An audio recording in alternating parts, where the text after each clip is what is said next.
నమస్కారం.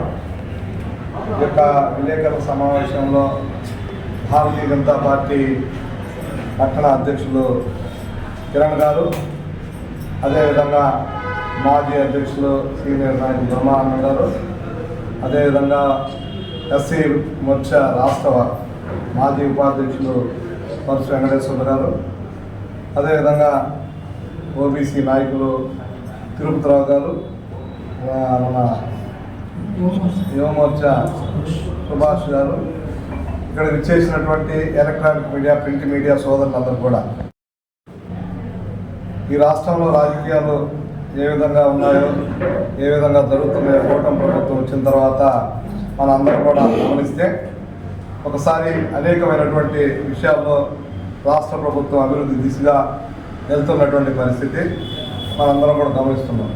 అయితే కొన్ని ఇబ్బందుల వల్ల 5 సంవత్సరాలు ఈ రాష్ట్రంలో డ్యామేజ్ చేసినటువంటి వైఎస్ఆర్సీపీ ప్రభుత్వం వల్ల సెటరైట్ చేసేదానికి ఇంకా సమయం పడుతుంది. కాబట్టి అభివృద్ధి కార్యక్రమాలు ఇంకా స్పీడ్గా కొనసాగిస్తారని కోరుతూ ఉన్నాం. కొనసాగిస్తారు కూడా. కూటమి ప్రభుత్వం ఈరోజు గౌరవనీయులు భారతీయ జనతా పార్టీ రాష్ట్ర అధ్యక్షులు మాధవ్ గారు, అదేవిధంగా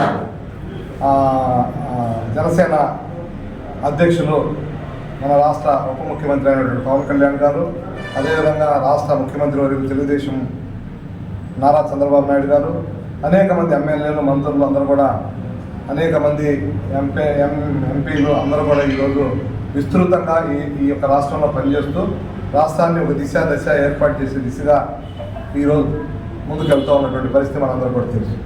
అయితే ఎస్ఐఆర్, ఈ దేశంలో ఎస్ఐఆర్ వచ్చిన తర్వాత ఈ దేశంలో ఏదైతే బయట నుంచి వచ్చినటువంటి దేశాల నుంచి వచ్చినటువంటి అనేక మంది ఈ దేశంలో తిష్టేస్తున్నటువంటి పరిస్థితి, ఈ దేశం ఒక ధర్మసత్రంలాగా, ఒక సత్రంలాగా ఉన్నటువంటి పరిస్థితుల్లో కేంద్ర ప్రభుత్వం ఆలోచనతో ఈరోజు ఒక మంచి ఆలోచన చేసి ఎస్ఐఆర్ ప్రవేశపెట్టడం జరిగింది.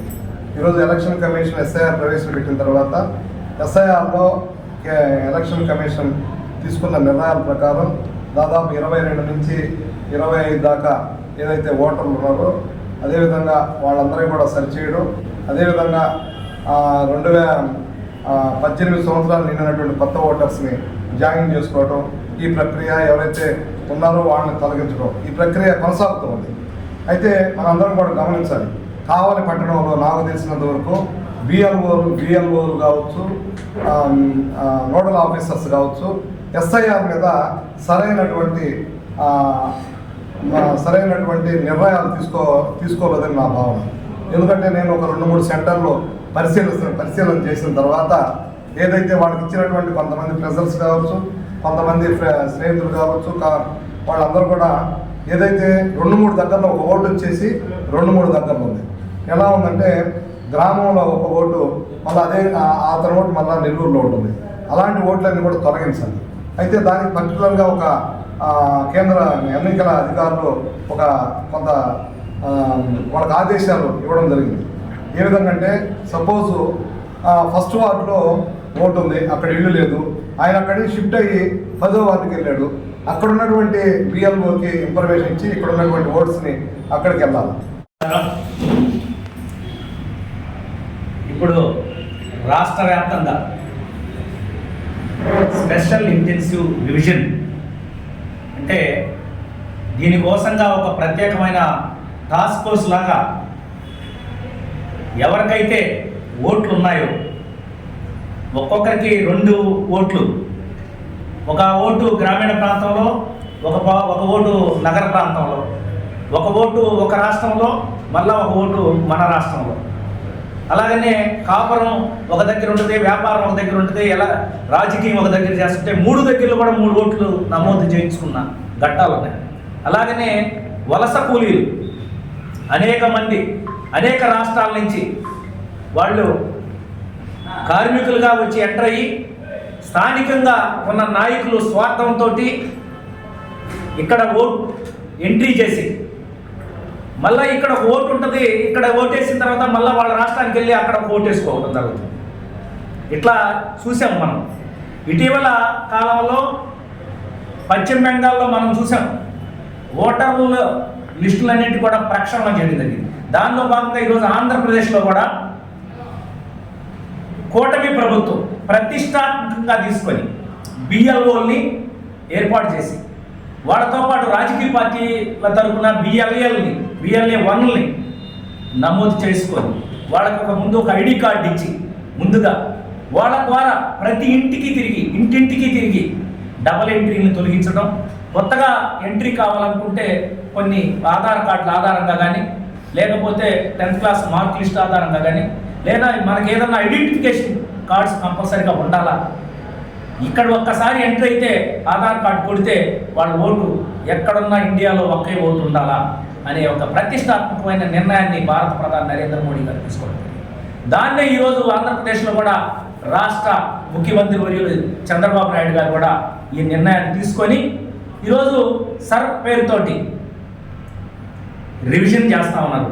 కాబట్టి ప్రతి ఒక్కరు ఓటర్లు కూడా, యువత కూడా, ముఖ్యంగా కాలేజీల్లో ఉన్న యువత గంజాయికి ఎక్కువ % మొగ్గు చూపుతున్నారు. కొంతమంది ఓటుకి ఇలువ ఇవ్వటం లేదు,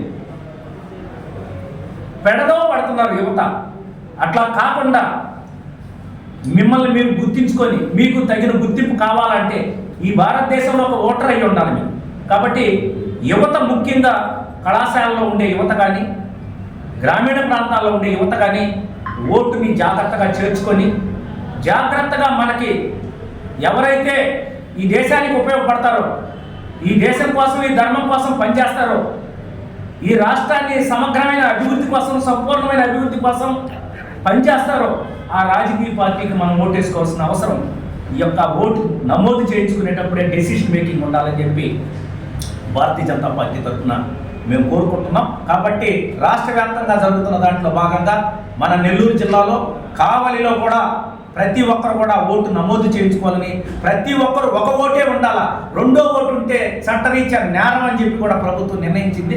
కాబట్టి ప్రతి ఒక్కరు కూడా ఎక్కడా కూడా తప్పు తడగలకి ప్రయత్నాలు చేయకుండా మీ ఓటు నమోదు చేయించుకోవాలని చెప్పి ఈ సందర్భంగా ఆర్డీఓ గారు వివిధ రాజకీయ పార్టీలతో సమావేశాలు ఏర్పాటు చేస్తున్నారు, మండల స్థాయిలో సమావేశాలు ఏర్పాటు చేస్తున్నారు, బిఎల్ఓలు, బిఎల్ఏలు, ఎంఆర్ఓలు అందరూ కూడా పనిచేస్తున్నారు. కాబట్టి అందరూ కూడా మీ యొక్క ఓటుని అస్మత్ జాగ్రత్తతో నమోదు చేయించుకోవాలని చెప్పి మేము భారతీయ జనతా పార్టీ తరఫున కోరుకుంటున్నాం. ఈరోజు పత్రికా సమావేశానికి చేసినటువంటి జర్నలిస్టులందరికీ పేరు పేరున కృతజ్ఞతలు తెలియజేస్తూ వేదిక మీద ఉన్నటువంటి వారిని పరిచయం చేస్తున్నాను. గుండ్లపల్లి భరత్ కుమారు, బీజేపీ రాష్ట్ర కార్యవర్గ సభ్యులు, కుట్టుబైన బ్రహ్మానందం గారు, జిల్లా టెలికాం అడ్వైజరీ కమిటీ సభ్యులు, మాజీ ఎస్సీ మోర్చా ఉపాధ్యక్షులు రాష్ట్రానికి పరుసు వెంకటేశ్వర గారు, ఓబీసీ నేత వల్లభ తిరుపతయ్య. ముఖ్యంగా ఈ సమావేశం ఏర్పాటు చేయడానికి ముఖ్య ఉద్దేశం ఎస్ఐఆర్ స్పెషల్ ఇంటెన్సివ్ రివిజన్ కార్యక్రమం ప్రస్తుతం ప్రభుత్వం నిర్వహిస్తుంది. ఆ కార్యక్రమం గురించి తెలియజేయడం కోసం ఈ ప్రెస్ మీట్ ఏర్పాటు చేయడం జరిగింది. ముఖ్యంగా కొత్త ఓట్ల నమోదు,